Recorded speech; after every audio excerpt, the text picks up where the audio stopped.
La sesta corsa è il centrale di giornata dal punto di vista tecnico, un confronto per cavalli anziani di categoria D e di categoria C. C'è il ritiro di Fun Quick che riduce a 6 il numero totale dei partenti e si va dietro le ali dell'autostart per questi 1660 metri da percorrere.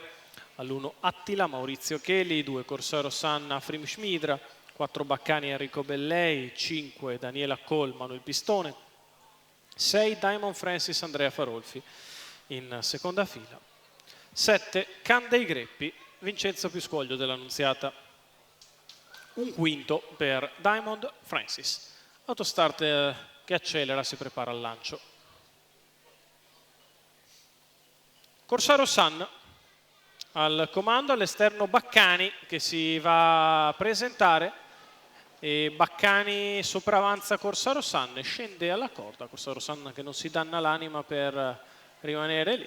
E così Baccani al comando, Diamond Francis all'esterno, in corda Corsaro San, poi Attila 200 metri in 14,4 con Baccani che lascia passare Diamond Francis, il quale dopo 300 metri di corsa con un po' di spesa è al comando. Diamond Francis passa in 28,2 i primi 400 metri di corsa sul piede dell'1,10,5.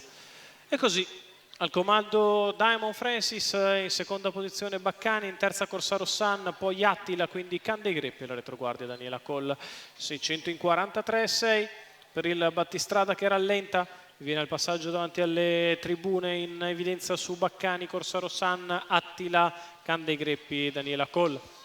Se ne vanno i primi 800 metri in 58,2, c'è un 30 di seconda frazione.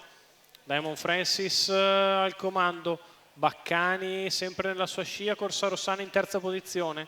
Gli altri più distanti quando siamo al chilometro, che il leader passa in 1,12,9 ed è ancora agganciato alle guide di Andrea Farolfi che lo asseconda il comando. Baccani in seconda posizione, Corsaro San in terza, poi Can dei Greppi che scavalca Attila, 14 la retta opposta alle tribune, 1,26,9 e 1.200 di Diamond Francis che è sempre in chiara evidenza nei confronti di Baccani e di Corsaro San all'ingresso della dirittura d'arrivo.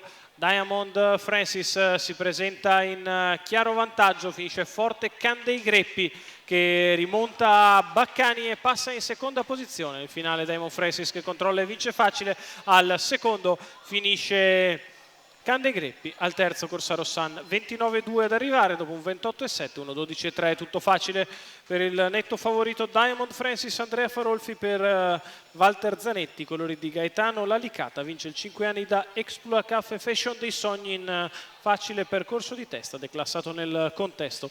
Si impone nettamente in questo centrale di serata Diamond Francis, Andrea Farolfi e Walter Zanetti per i colori di Gaetano Lalicata.